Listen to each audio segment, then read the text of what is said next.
So the project continues. Nearly everything's arrived, but not quite. One or two things left. This came today. This is the Fender mid-boost that goes in the Eric Clapton Strat, which is going to go in my guitar. But first, here are some pickups. A couple of pickups just arrived, the neck and the middle. So let's see what they're like. Let's see if they work. So first of all, I'm just going to check that there's actually a reading on the multimeter to make sure that they have continuity. So we have a 48mm spacing and a 50mm. So the 48 is the neck, 50 is the middle position. I didn't order the bridge until later, so that's coming separately. There's a neck pickup. These covers come off, but they've got little threaded inserts in them, so they're quite nicely made. But I'm hoping to use a different color than that, so I don't have any covers like this. Let's get the middle one, because this one's 50. There you go, there's the 50mm spaced one. Okay, let's try this bullet cover now. Be careful in case I damage anything. I don't want to. Okay, well look, that fits on there. The cover doesn't cover the whole coil, although the coil's covered with some fabric. That would probably work in a pickguard. That would be okay. So if I wanted white or black, then I could put those on. Let's start with the neck. Let's see what the reading is. So these seem quite nice. They've got braided outer shield, so they're shielded nicely, and they're 4 cables, so they can be coil split if you need them to. I'm not going to be doing that. I'm going to be keeping them as stacked humbuckers. There we go. You can see that 6.95. That's quite low considering that's 2 coils, but as you can see, they're quite small coils. That's promising. They might not be too dark and muddy then in that case. Okay, so here's the middle. This will be the middle pickup. 7.49. Okay, there you go. Okay, so they're giving readings, so I'm assuming that they'll work.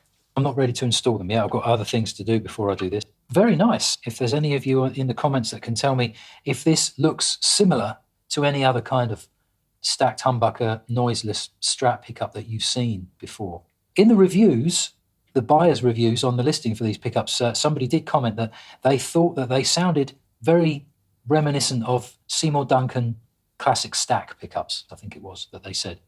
I'll check that and confirm later. So if that's the case, that's what these might be, is some kind of copy of those. So we'll see what they sound like. Just some extra detail that I've remembered. I measured both coils together, and that was 7.1, I think, roughly. Let's have a look. So we got, okay, they're reading 7 exactly. The other side of the coil, each coil, so we got, this one is the noise cancelling coil, go 1.66, and then this one, which is the coil that's making the sound, 5.3. So that means that the coil that's outputting sound is the larger coil, and that in itself is a similar resistance to a vintage Strat pickup. A mismatched coil as the hum cancelling coil probably means the hum cancelling isn't going to be 100%. So there might be a little bit of noise left, but I'm expecting it to be good enough that it sounds noiseless. So we'll see. The closest I can find online to a name brand pickup with this kind of value of resistance is the Damasio area pickups. But the color coding on these wires is the same as the Seymour Duncan. It might not be a copy of anything. It might just be inspired by a little bit of all of the above. But we'll see what it sounds like. I'm very, very optimistic that this will sound satisfactory to me.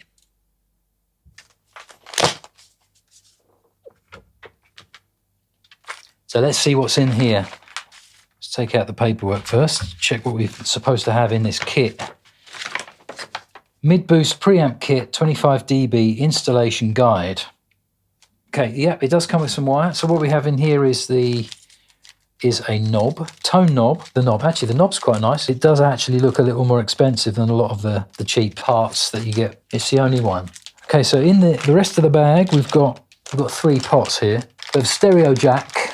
Okay, TBX, a dual gang pot, 250K on the downward turn from the middle to tone. That side's 250K, and then the other side, that's on a 1 meg pot, 2 pots stacked together. So that's the TBX. This is the control pot for the active boost, which is 250K. Okay, yes, and this is the 50K pot and the stereo jack. I actually ordered a stereo jack separately without realizing that this kit comes with it. So that's the controls. Now here's the interesting part. There's a load of wires in here, battery connector.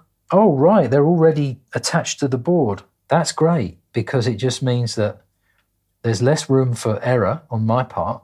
So there it is. So a quick recap. We have the guitar shielded. I've checked over the pickups. They're quite deep, but I think the lowest pickup, neck and or middle, I should just about get them in. They'll probably be touching the bottom. So with that in mind, I have a very thin little piece of plastic. I'm just going to stick in the bottom of the cavity here so that there's no shorting out on the shielding. So this same plastic as this that's going in around the sides and a piece on the bottom, so that I can actually put this inside like that. Depending on which way around this goes, I'll have space to put the claw in there as well. So I will put the claw in with the spring so that I have insurance against the shield failing and then me not having a ground. I might have to wire an extension on the battery for it to reach round to where it needs to go. And I might have to extend these wires as well. But once I've got them through the back, I'll thread these wires through. Yeah, I'll cut the claw down, maybe. So here we are, ready to get on with the next bit. And I can just hear a motorbike outside. I think some more of my parts have just arrived. As I was making another part of this video, this arrived. It was supposed to arrive a couple of days ago, but we suffered from a flash flood here, and the driver couldn't reach the house here for a couple of days because there was water everywhere, and I couldn't leave my house for a couple of days. White knobs, a stereo or TRS switchcraft jack, an important consideration, and that is the shape and how well the pickguard fits. And it doesn't fit very well, so I'm going to have to do some modifications. That is it's closer than I thought. One hole lines up, although saying that pot is probably not going to fit in. It's so close. I have to make a decision here. I'm either going to have to carve out a bit of that cavity and then redo the shielding, or I might just replace this pot for a mini-sized one. If I have to, I think I am actually going to stick with this pickguard now, because it looks like there might be a bit too much extra work needed just to get that one to fit on. I might as well stick with this one. Okay, so that's the end of part 2. Don't forget to like and subscribe. Thanks for watching. If you made it this far, again, thank you very much. Like and subscribe. If you're interested in any music that I make, link in the description. You can go and have a listen to that on Bandcamp, and you can even buy it if you want as well, which would be much appreciated. Anyway, see you soon. That was deliberate, by the way.